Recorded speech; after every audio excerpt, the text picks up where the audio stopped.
Are we promoting this at all? Whatever.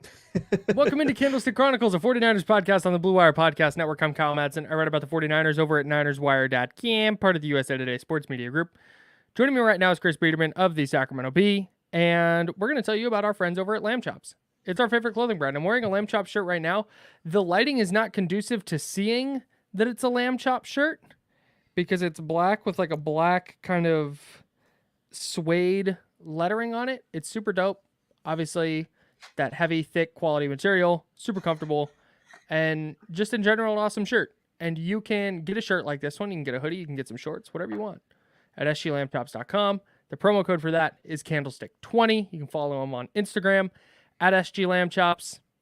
And Chris, I'm going to be rocking an SG Lamb Chops hoodie at our event coming up on Saturday because it's a high of 72, and I'm so excited for that. Should I go full top to bottom Lamb Chops sweatsuit? Because I do have that in the arsenal. So I'm going Lamb Chops shorts, Lamb Chops hoodie. So I do have matching joggers and hoodie that I could go with. It's kind of aggressive. It's not totally something I would usually do. No, I love this for you. I mean, maybe I'm considering it. Okay. And to your point, it's going to be hoodie weather in Santa Rosa, and I'm pumped for hoodie weather. Couldn't tell you how hyped I was when I checked the weather report and saw that. So if you're coming out, make sure you rock your Lamb Chops. sglambchops.com is the website. Candlestick20 is the promo code for 20% off. Go get yourself some comfortable, quality, one-of-a-kind clothing. We're also sponsored by Cooperage Brewing. CooperAgeBrewing.com is the website. You can order a case of Candlestick Chronicles Hazy IPA at that website. Or if you don't want a hazy IPA, maybe you want a stout, or maybe you want something lighter, or maybe you're into a seltzer. They've got it all. And if you're over 21 and in the state of California, you can order a case. They'll ship it right to your door. Maybe you're in the Santa Rosa area. You want to head to the brewery. You can do that. It's great vibes. Always good food trucks there. Always great beers on tap. Good people. It's a great spot. I love Cooperage. We love Cooperage. The beer is second to none. The vibes are second to none, obviously. Great partner with us. Third year running. And obviously Candlestick Chronicles Hazy IPA is just an elite hazy. It's really the cans look great. Just overall a great place to go drink beer. And we love it there. That's why we're going back for our third live show. It's kind of crazy to think about. Our third live show at Cooperage this Saturday, September 23rd. It's going to be great. Yeah. It's 7 o'clock, September 23rd. Do you want me to say one of the guests we have locked in? Yeah, I mean, we tweeted it out earlier. Yeah, we got NBC Sports Bay Area 49ers host, 49ers pre and post host / analyst Rod Brooks, Bay Area legend. Super excited to have Rod out there, and he'll be up on the panel talking Niners with us. It's gonna be great. Also like a phenomenal just voice. A really good voice. Like just the voice is just incredible. Also, like for radio, like I interned for him. I don't even know if he remembers. It was so long ago when I interned for him, but I interned for him on Fitz and Brooks way back in summer of 2009 now. And I would just be like sitting there listening to the show, be like, man, Rod's just got a phenomenal voice. Obviously, incredibly knowledgeable, great personality, super funny dude, great guy, but just like an incredible voice for what he does, either being on the radio or being on TV. So exudes swagger. He exudes swagger. Absolutely, 1000%. Yeah. So he's going to be out there. A couple more guests I think are gonna be coming out. Not quite ready to announce those just yet. But it's going to be a great time. Cooperage Brewing, 7 p.m. on Saturday, September 23rd. Can't wait to see y'all there. All right, let's talk Niners-Giants. Hey, man, the Giants aren't fooling me with their little comeback win over the Cardinals.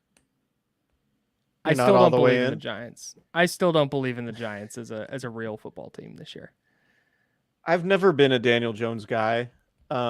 And I will say I was impressed with just, I mean, when you're a team that has no track record in the postseason and you do what they did last year, going to Minnesota and winning that playoff game, like you get credit for that.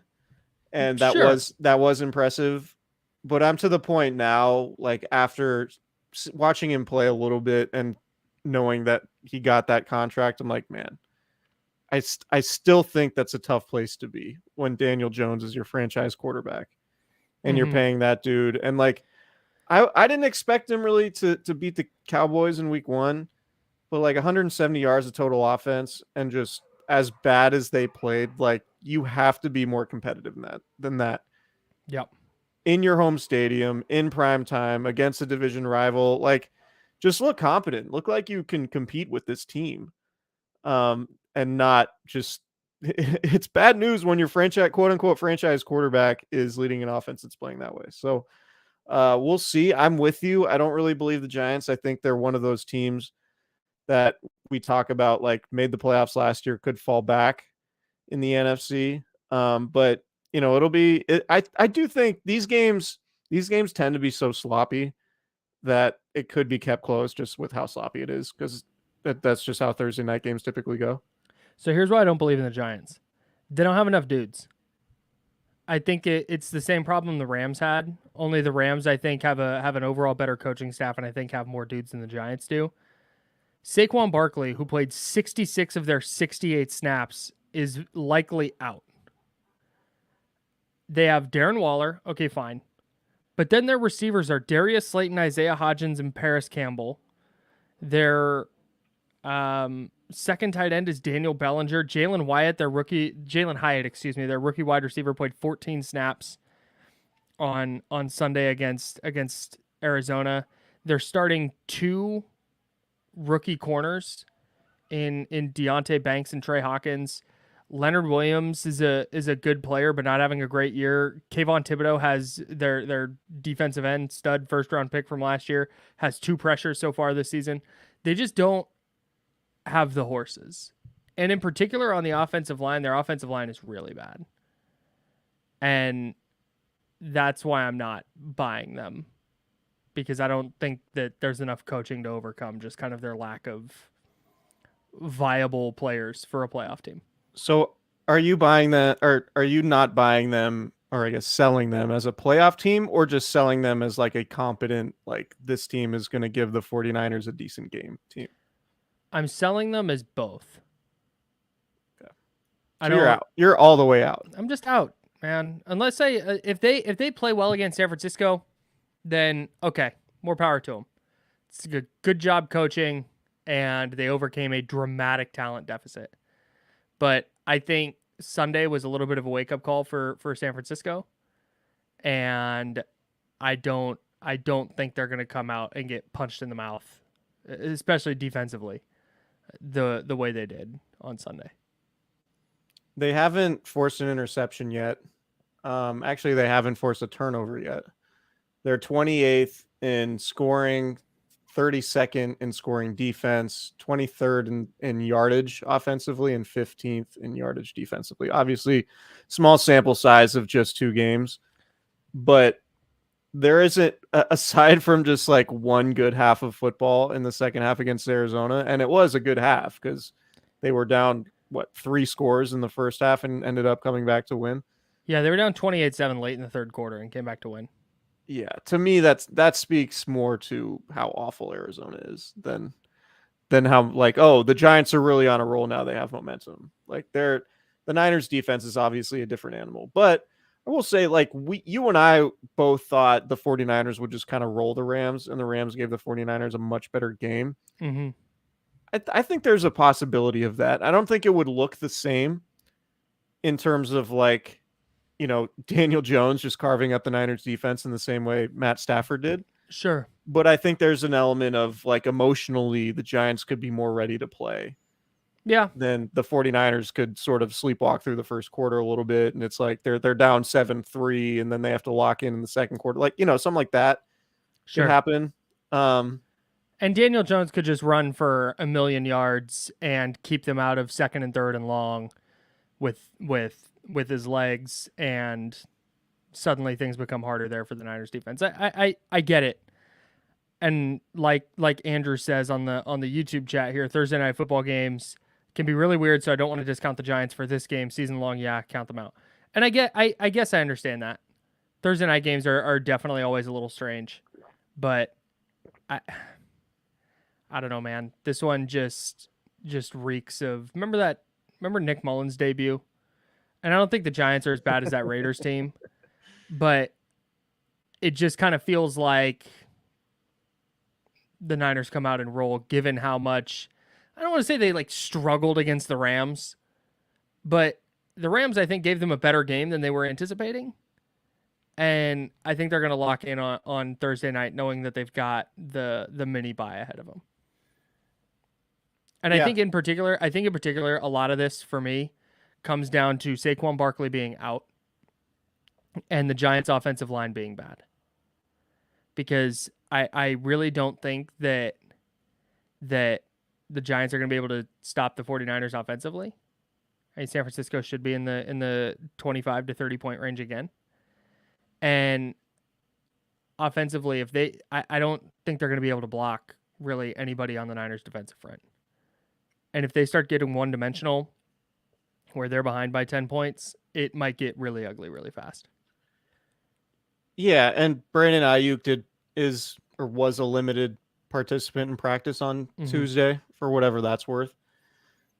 So I would imagine he plays, right? The 49, like, I mean, we'll see. Maybe he's a game time decision, but obviously Brandon Ayuk helps in a pretty substantial way. If it's just pain tolerance, I can't imagine he doesn't play. Right. But if it's like a sprain that he could make worse, I think he sits. Yeah, sometimes guys get like just really gnarly stingers and they can be really painful, but it is more of a pain tolerance thing than like, oh, there's structural damage there. Right. So, yeah, I would expect him to play, particularly with the 11 days off. What I am interested to see, and we didn't really talk about this when we had the McCaffrey discussion after Sunday's game, but, you know, giving Christian McCaffrey 100% of the snaps in a game 4 days before you play again on a Thursday night is a little bit different. You know, I sort of dismiss the idea that like, oh, like the 49ers should be resting McCaffrey and rotating more. Like, yeah, ideally you would. But for me, I was like, you just go win the game. It's a close game. It's a divisional game. This is why you're paying him. Go win the game with Christian McCaffrey. But I didn't really factor in the idea that like, yeah, there's a quick turnaround and they got to play Thursday. Yeah, and not to mention, it's not like Elijah Mitchell is bad at football. Right. It's not like their offense is not viable when he's on the field. It's just really clear how much Christian McCaffrey impacts defenses in the passing game. And maybe that was the Niners' game plan, they were going to throw it a lot, and so McCaffrey needed to be on the field. But I don't know what happened between last year and this year that Elijah Mitchell is suddenly incapable of even getting onto the field because he's so detrimental to the offense. Is he in the doghouse? Maybe they're all in the doghouse. Trade them all to Cleveland, maybe. I don't know. Oh, nice. It's one doghouse to the other. Yeah, exactly. No, so that's so bad. But I genuinely don't know. I get the idea that, okay, it's a close game. McCaffrey has to be in at the end, but there were a lot of snaps that were not at the end of the game where he could have come out for a play or two or three. I don't understand the sudden reliance on one player in this offense full of weapons. It doesn't track to me. Yeah. Yeah, I agree. I would definitely expect Elijah to play. And like, would it surprise you at all if Jordan Mason got some carries? No, especially if they're up late. That's something that wouldn't surprise me. If they get up a couple of scores, if we start to see Elijah Mitchell and Jordan Mason maybe relatively early in spells. Yeah. But yeah. What do you now that we've had a few days to digest the Brock Purdy performance on Sunday, what do you think needs to happen for us to feel reaffirmed about Brock Purdy being like A+ quarterback as opposed to maybe what we saw on Sunday? Maybe in like it wasn't a bad game. I didn't think it was a bad game. It wasn't particularly great game for No, Purdy. it was fine. Maybe he set the bar so high early on that like we can look at that objectively and say that was one of his worst, if not the worst game he's had since he's been starter. Mm-hmm. But also like he played a pretty good game and was good enough for them to win and obviously score 30 points. If that's his low bar, they're in a very, very good spot. I would agree. If that's the benchmark for tough Purdy game, is 17 of 20? What was he?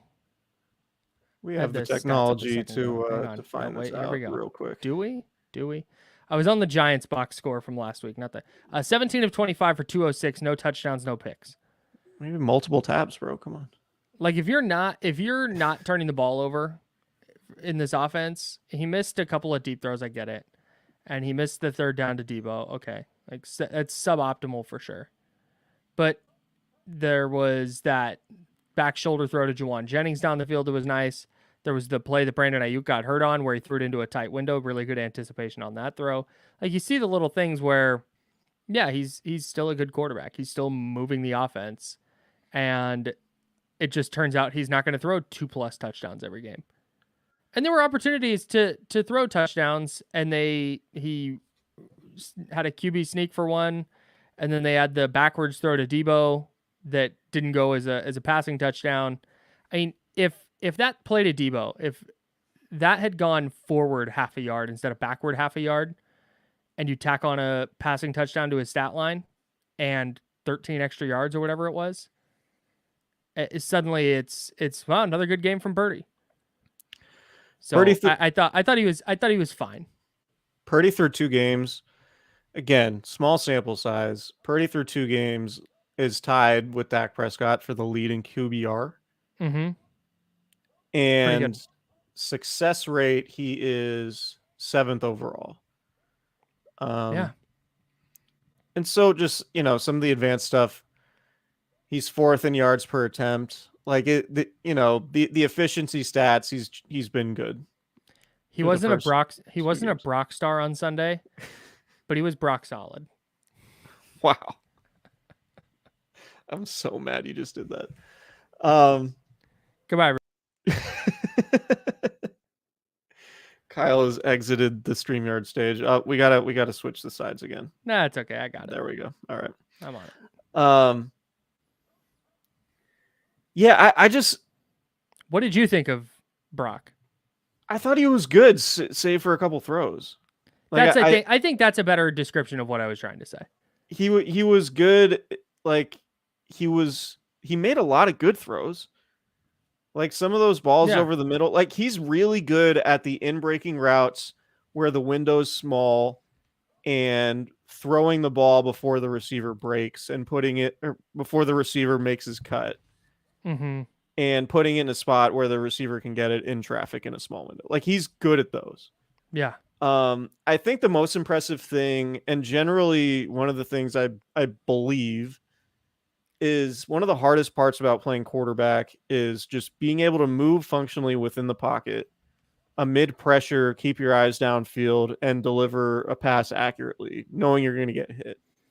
Mm-hmm. And there are so many times where you watch games and you watch him play and you can see him recognize that a pass rusher is coming or a blitzer or whoever is going to come drill him. And he stands in the pocket with poise and he finds his guy and he delivers the ball on time and accurately and still takes the hit. He's not the type of quarterback that freaks out when he sees a pass rusher coming. Yeah. And I think that's a super important skill to have for quarterbacks. And he's just really good at that.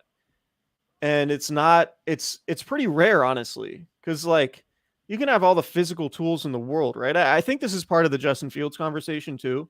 You can have all the physical tools in the world. Like nobody would ever compare Brock Purdy to Justin Fields just from a pure athleticism and even skill set standpoint, right? You talk about like Justin Fields has a monster arm and he's super athletic and he runs really fast, right? But when it comes to the art of quarterbacking and like being able to survey the field and move around within the pocket and avoid pass rushers and deliver passes on time and accurately, That's far more important to playing the quarterback position than having some of those physical traits that guys like Justin Fields have. Mm-hmm.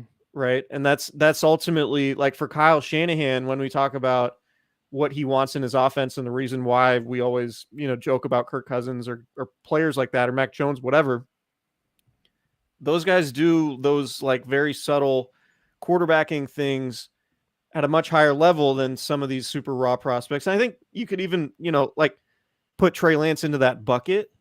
Mm-hmm. I still think Trey Lance with time could have developed, like you saw some of it in college. Trey Lance could have developed those skills with time. And I think one of the reasons Purdy has those skills is because he did play so much football in college before even getting to the NFL. Right. But I just think that the minutia quarterback, keeping his feet tied to his eyes and always being like generally in the right position, like that, he's really good at that stuff. He is. I don't mean to be crass here, but not shitting your pants when there's pressure, I think matters a lot. Yes. And no quarterback, very rarely are quarterbacks quote unquote good under pressure. Every quarterback's numbers go down when there's pressure. That is just what happens. So I don't care if a quarterback is good or not when there's pressure on. I don't care necessarily what their numbers look like from a completions versus attempt standpoint. But are you getting rid of the ball on time? Are you creating, okay, there's pressure. Can you create a throwing lane by getting outside the pocket? Can you not see anything and just throw the ball away? And I think those are little things that he does really well. That, okay, maybe it looks bad when he's backpedaling and just, sails it out wide and it misses everybody. But it's like, you live to play another down. You didn't throw an interception by trying to force one into the middle of the field. Or you didn't take a really bad sack where your 2nd and 6 turns into a 3rd and 19. There's just these, like, kind of just adding on to what you were saying, there's just these little things he does that, okay, maybe he's never going to have a great deep ball. Maybe he's never going to have the best arm. Maybe he's never going to be the fastest guy. But if he can just buoy the offense and deliver the ball to playmakers and limit negative plays, that's the reason their offense has taken such an enormous leap. Even if Jimmy Garoppolo is more talented, Brock Purdy is better at avoiding negative plays. And I think there's a ton of value in that gets overlooked because there are other quarterbacks who are 6'4" with howitzers attached to their right shoulder, and they run 4.4 40s, and you get wowed by all the physical traits. And Brock doesn't have those, but he does all these other things at a really high level that allow him to be successful despite his lack of physical gifts. Yeah, and another thing too that happened on Sunday, there were 2 plays that were just like incompletions based on miscommunication with receivers. Mm-hmm. Right? Like there was the Christian McCaffrey one where it looked like Brock thought he would be in the flat. I think it was a 3rd down, and he would have walked into the end zone if he was in the flat. And then there was one to the left side with Brandon Ayuk. I think it was also in the red zone. Mm-hmm. But like if that stuff gets cleaned up, his day also looks a little different. So like I do think when it comes to the way he played Sunday, there is a little bit of nitpicking there, but I think that nitpicking also just speaks to your point, how high the bar has been for him so far. Yeah, no doubt. So there was one thing in particular that I thought he was going to regress in from last year, and he hasn't. So last season, in the regular season in the playoffs, Brock Purdy was 37 of 46 on intermediate throws. That's throws 10 to 19 yards beyond the line of scrimmage. He completed 80.4% of those throws, an insane number. And it's like, that's going to regress for sure, right? Wrong. He's thrown 14 intermediate passes this year. He has completed 13 of them. For his career, on throws 10 to 19 yards beyond the line of scrimmage, which he throws about 19 to 20% of the time, he is completing 83.3% of his passes. And if you're stretching out the passing game even a little bit like that, I'm not even saying he needs to be airing it out way down the field. But if you're throwing into that second level that often and completing it at that rate, that is an elite number that has now been sustainable through what is effectively a half a season of starts. And it's perfect for what the 49ers personnel is. Yes, 1,000%. Right? Like when you have Deebo Samuel and Brandon Ayuk, two guys who are very good in the middle of the field and are unafraid of contact, that's the exact type of, that's the exact thing you want your quarterback to be good at. Right. Same with George Kittle and Christian McCaffrey, right? Like these guys all live in the middle of the field. And so it's a scenario where the personnel aligns perfectly with what the scheme is asking these guys to do. Mm-hmm. And that's just super important because you don't have, square pegs and round holes and all those things, right? Like you don't have you could go through NFL history and find like receivers that would conceivably make sense, but they just don't when you actually see it in an offense. You watch the 49ers offense, it's like, all these guys make sense with what Kyle Shanahan wants them to do. And I refuse to criticize a quarterback for throwing the ball to good players. I'm sorry. I will not be doing that. I'm out on like that that line of like point and logic. Shoot offense. Oh, he throws to the open guy. The horror. What a scumbag. Well, I'm just out on like that's sort of the sports discussion thing. It's like people will be like, "Oh, Joe Montana wouldn't have been anything without Bill Walsh." It's like, first of all, sure. How would we know? And second of all, why are you penalizing him for succeeding with his coach? Right? Like there's this thing that some of us have in our minds where it's like the only way we can give an athlete credit is if they're in terrible surroundings and have terrible coaches and terrible teammates in a terrible situation and they drag that team to a championship. Otherwise, if you're in an ideal situation and you have a good coach and elite players around you, like some people view that as a detriment in like the argument about legacy or whatever. And to me, that's just insane. It's super dumb. Like Jerry Rice wouldn't have been good without Steve Young and Joe Montana. It was like, okay, all that. What are we doing? The goal is to operate at a high level within your situation. Yes. And that's what Brock Purdy does. Exactly. So here's the deal. If the 49ers win the Super Bowl, it doesn't matter where Brock Purdy ranks, man. If you want to have Brock Purdy, and I think Steven Ruiz has him 29th right now in his quarterback rankings. Well, that's apparently all the 49ers need to score 30 points a game, which they've done in all but one of Brock Purdy's regular season starts. And the one they didn't was the Thursday night road game in Seattle where he had busted ribs. That guy quarterbacks an offense to 30 points a game every game, something that none of the other quarterbacks they've ever had do. I'm so tired of hearing about Nick Mullins' passing yards and how that discounts. Nick Mullins stunk, dude. Go watch him. He is a fraction of the quarterback Brock Purdy is. I don't give a damn how many passing yards he threw for. He threw for that many because he turned it over all the time, and the offense wasn't as efficient, so they were down a lot. It's not that with Purdy. The Niners are getting a ton of Super Bowl winning bets, and they're, I think, if not favorites, co-favorites. They're now the favorite. Yeah, depending on where you look. And like Vegas accounts for quarterback play. Like Vegas believes in Brock Purdy, and Vegas is as good as anybody. Like really, if you really think about it, when it comes to like setting these odds, and just like that is their whole thing. Their entire operation is predicated on being accurate when it comes to setting these odds and everything like that. That is how they take my money. And so, like that's the fact that Vegas still believes that heavily, or seems to believe that heavily in Brock Purdy, despite him being a 7th round pick and despite him being just a second-year quarterback. Yep. I think speaks to what you and I are saying. Like he does some high level things, and because he is like, I think just being not being mistake prone, I should say, like playing mistake free football is just a huge, huge part of what makes him successful. in this team concept, when you have an elite defense and elite skill guys, it's like, man, you don't have to make like heroic throws every game, every time, right? every drive. Like, just go.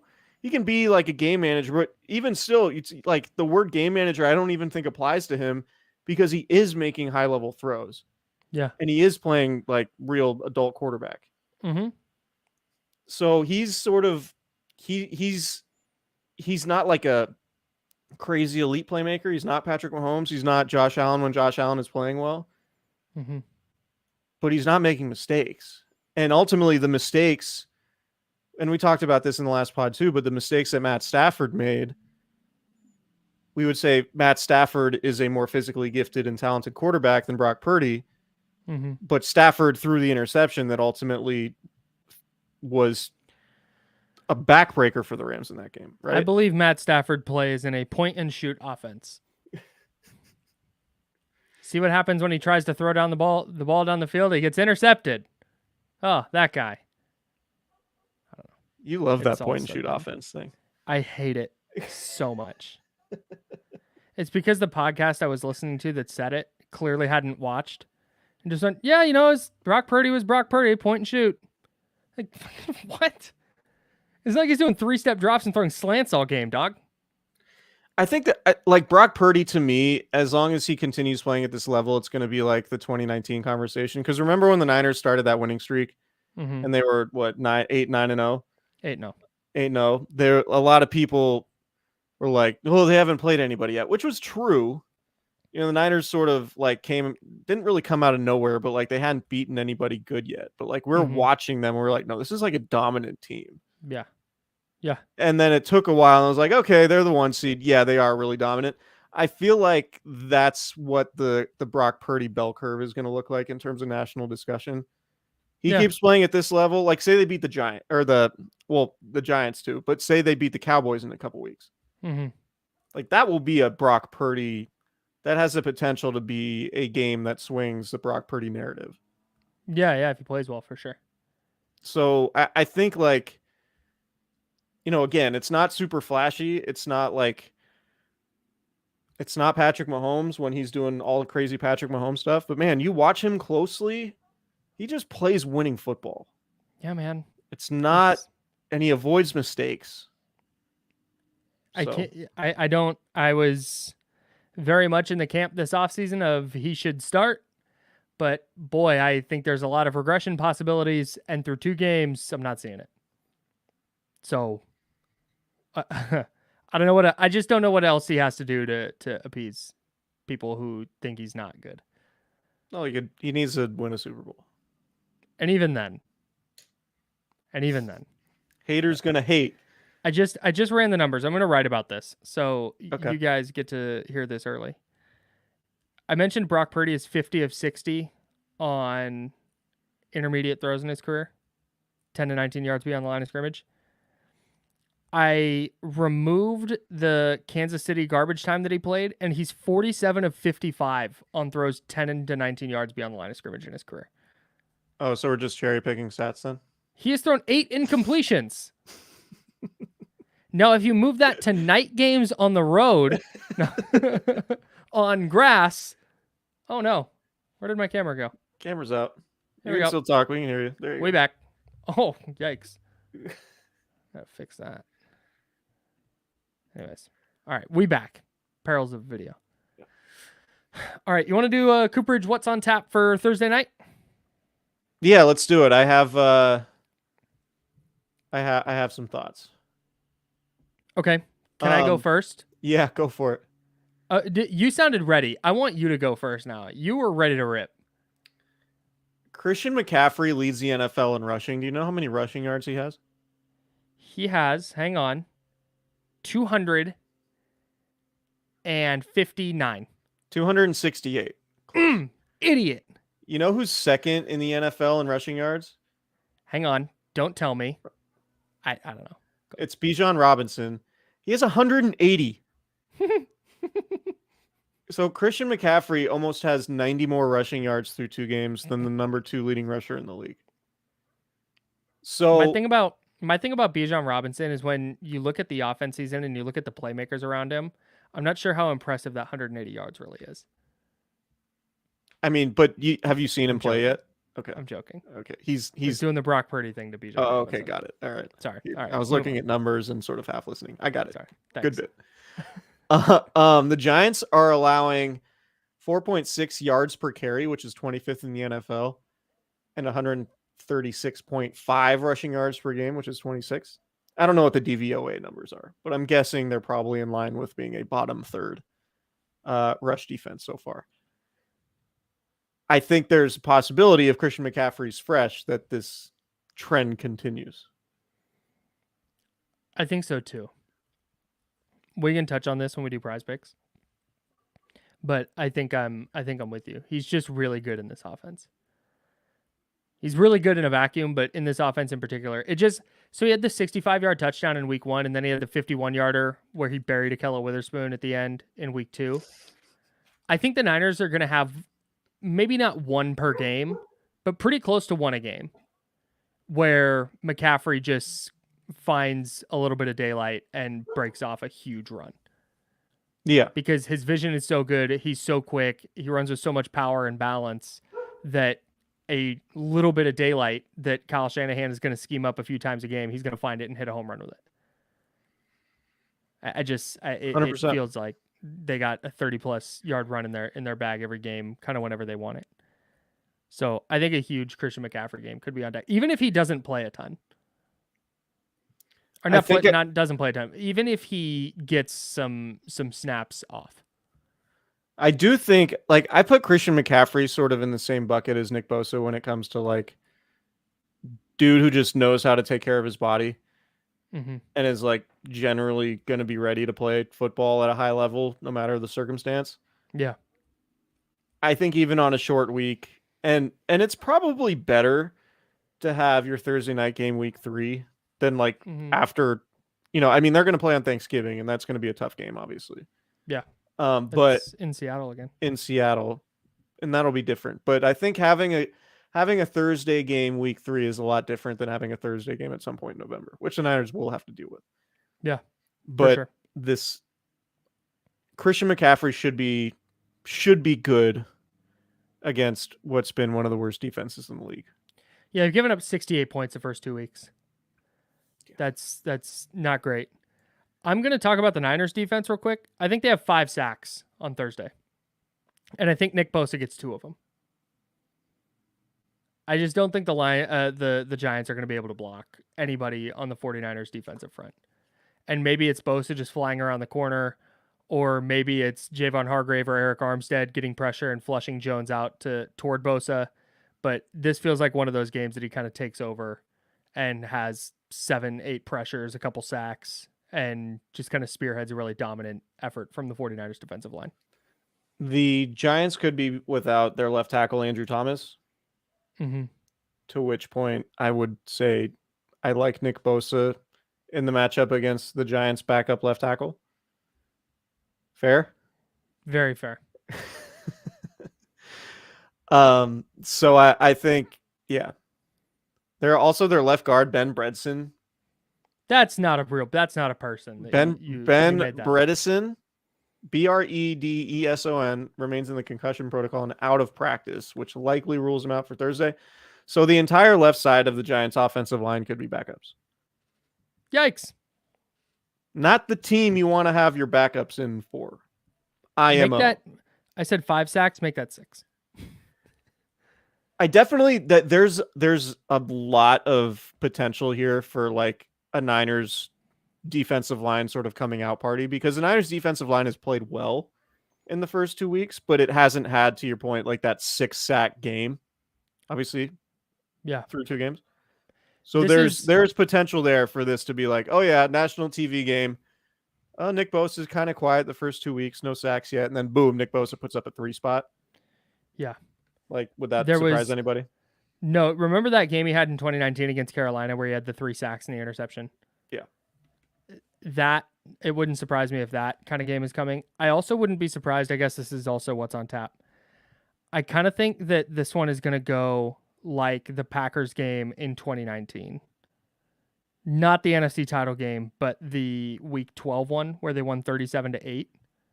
Mm.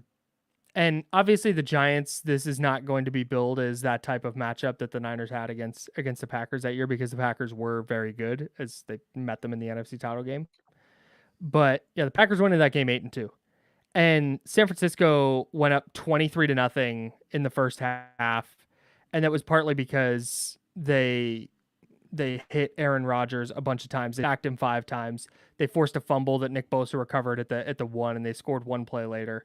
I think that's kind of the game flow I'm expecting. Yeah, I would agree. Thanks. I just like I don't know what's exciting about the Giants at this point. I don't either. I really don't. And I do think I got something else. I have a third what's on top. Okay. Or do you want to do your second one? No, go for it. My third one is that Daniel Jones is going to have 40 plus rushing yards. And I think he's going to have one really long run, maybe not even on a designed run. It's going to be like 3rd and 12, and there's going to be nobody open down the field, and the Niners are going to send 4, and he's going to get a ton of room up the middle and run for a first down. And I think maybe if this is close, especially early, I think it's because he is affecting the game enough on the ground that the 49ers scramble a little bit, and it leads to, this screen wound up working, and they got fooled on this zone read. Just weird kind of stuff with Jones and his legs. So I think he's going to go for 40 plus rushing yards. Yeah, I think that's going to be a heavy piece of the Giants game plan, because I don't think they want him hanging out in the pocket behind the players that you said earlier. Ben Bredesen. That's the Niners historically have had troubles with quarterbacks who can run. Mm-hmm. And one thing that's interesting, like there's absolutely a chance that if they're blitzing like they were in the second half of the Rams game, that there's just going to be a look where they blitz the wrong place and Mm-hmm. Jones escapes, and then he does, to your point, has like 30 yards of just open real estate. Like that is possible against a defense that does seem to blitz a little bit more under Steve Wilkes than it did previously. Do you think they're going to blitz more? It felt like the blitzing on Sunday was more out of necessity than game plan. Yeah, I'm just saying, like, it never, with D'Amico Ryans, it never really felt like they were in a bad spot from like a call wise. Like there weren't too many busts where it's like, oh, they blitzed here, that left this part of the field open, and then a quarterback took advantage by running 50 yards. I do feel like there's a little bit more potential for that in this version of the defense. Yeah, I can see that. I think they'll probably play pretty conservatively and just try to win with four pass rushers, and then they'll, if they need to, they will ramp up the blitzing. But yeah, I'm with. I don't think that's a bad call. I think they're going to have to do something. I just don't know what weapons they have that you feel great about going into this game, if particularly if Saquon's out. Darren Waller. Tayshaun Gibson's getting an interception this game. He's going to cut in front of a throw to Darren Waller up the seam, and he's going to get a pick. I'm going to go Fred Warner pick. Okay. He's been close. Yeah. Created one in Pittsburgh. Yeah, I think that Daniel Jones stepping into a 3rd and 8 throw, down a couple of scores trying to make a play, tries to force one into his one, dude as a receiver in Darren Waller, and the Niners are all over it. Maybe it's Fred Warner. Maybe it's Maybelline. I think that's a good time to dive into our prize picks here. Yeah, let's do prize picks. I had saved it. There it is. Prize picks. Daily fantasy sports, baby. It's my new favorite thing. I spend so much time. I deleted Twitter off my phone, and now I'll just go to prize picks and scroll through the squares to see Wait, what's cooking. what's Twitter? It's a social media site, Chris. Oh, I thought it was called something else. Yeah, no, we don't acknowledge that. Oh, okay. Okay, well, hey, everybody watching right now, I've got something for you on Prize Picks. If you go to prizepicks.com/candlestick right now and use code candlestick, you get a first deposit match up to $100. And right now, for the next 27 minutes, you can get Christian McCaffrey more than 63.5 rushing yards. That's down from his total of 79.5. So I'm building an entry right now with that in it because I do think Christian McCaffrey goes more than 63.5 rushing yards. Love that. Thanks. That's the first thing I saw when I signed on here. Yeah, Prize Picks, super fun daily fantasy, more than or less than. You can combine your entries. You could do power plays, a lot of versatility, it's just a fun way a fun new way to add wrinkles to watching your footballs on your football games on Sunday. and yeah, some intriguing plays this week for the Thursday night game, I will say. So I just built an entry, and it's 3 from the Thursday night game, but then I also tacked on another one, and we'll talk about that in a second. So I'm rocking with the Christian McCaffrey more than 63.5 rushing yards. I love that 63.5 number. It's a number that he's gone over basically every time he's played a full game with Brock Purdy at quarterback. I'm going to go Daniel Jones more than 37.5 rushing yards. I just think that that's going to be a necessity for the Giants to get him going on the ground because I don't know how much talent they have at that spot with no Barkley. I'm going to go Brock Purdy more than 229.5 passing yards. I think he connects on a couple of those deep throws today or on Thursday, and we see his passing yards tick up a little bit above what they were on Sunday. And then I added Zach Wilson in here because Zach Wilson and the Jets are playing New England on Sunday, and the passing yards total for Wilson is 167.5. And I think he's going to go less than that number against a very good New England defense. Yeah, give me all the Zach Wilson less than bets. Picks. Except that one. Yeah. No, less than picks. Oh, yeah, sorry. Entries. Plays. All right. I have 3. I'm doing another. I've been doing power plays, which is, you combined. You have to get all 3 or all of your plays correct to win, or else you lose nothing. But if you get it correct, you get a 5x multiplier of your initial entry. So maybe this will hurt me, but I'm going for the power play because go bigger, okay, go home. I go flex because I always seem to have one wrong. That's been my issue. I think I've had like one wrong or maybe 1 or 2. Anyway, Christian McCaffrey, more than 63.5 rushing yards. I think that's a layup. It's a layup. Yep. I'm going Brock Purdy, more than 8.5 rushing yards. Ooh, that's a fun one. I like that one. He could do that in one scramble. He could. Yeah, I like that. I like that very much. And the sacks don't count against his rushing yards. Correct. This isn't college. It's not college. So Brock Purdy, 1 scramble. I think that's nice. And I'm going Daniel Jones more than 31.5 pass attempts. Ooh, okay. Because I think the Giants are going to be playing from behind. I think they're really going to struggle to run the ball. And I think Saquon Barkley's not going to play. Yep. And I think they're just going to have to throw the ball all over the yard because the Niners are going to score a bunch of points. Yeah. I love that. I love all those. CMC more than 63.5, Purdy more than 8.5 rushing yards, and Dan Dimes more than 31.5 pass attempts. I might follow you on those and create another one. I really like those. Yeah, Prize Picks, super easy, super simple. We just, as you saw on the fly, just created a couple entries in just a couple of minutes. It's quick withdrawals. The gameplay is super easy to figure out. It's not convoluted and complicated. You pick a sport, you pick a couple of stat projections. You pick more than or less than, and you let it rock. There's, like I said, a ton of stat types, players, sports. It's the number one daily fantasy app, PrizePicks is. So go to prizepicks.com/candlestick and use code candlestick for a first deposit match up to $100.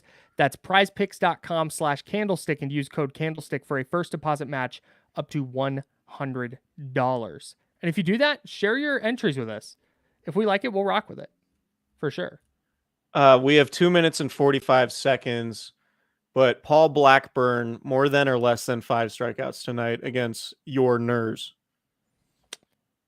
Less than. Okay. I'll add it in. Nice. 925 zone. 925's finest.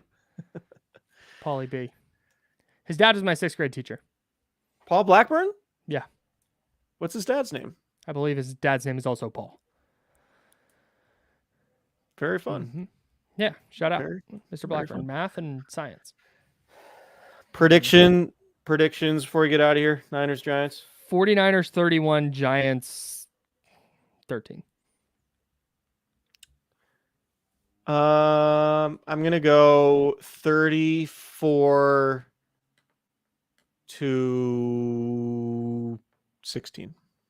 Okay. We both have them winning by 18. A field goal fest for the Giants of East Rutherford, New Jersey. The Giants are running a fake something. Oh, interesting. Okay. Yeah, I think they're going to have a fake punt, a fake field goal, something in their bag.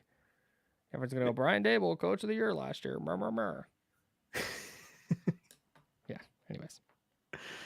I have nothing else to say. Me neither. Excited for Thursday night. Home opener. I'll be in the building. Can't wait. I will not. One of us has a podcast, so I will not be there. Yeah, thanks. That's super nice of you to make that sacrifice. Subscribe, rate, review wherever you get your podcasts. If you're watching on YouTube, thank you. Hit that like button. That helps up the algorithm and helps more people get eyeballs on our videos. If you subscribe, that also helps us, and it also makes it so anytime we go live, it's right there at the top of your feed. You don't have to go find us. It's youtube.com/Candlestick Chronicles podcast. So go find us, go subscribe, like our videos. We appreciate the heck out of it. Thanks everybody for listening, watching, and we will talk to you after the game Thursday. Yeah, and hit the notification button. Your phone will blow up every time we post a video or go live. So yeah, you're welcome. See you guys. Bye.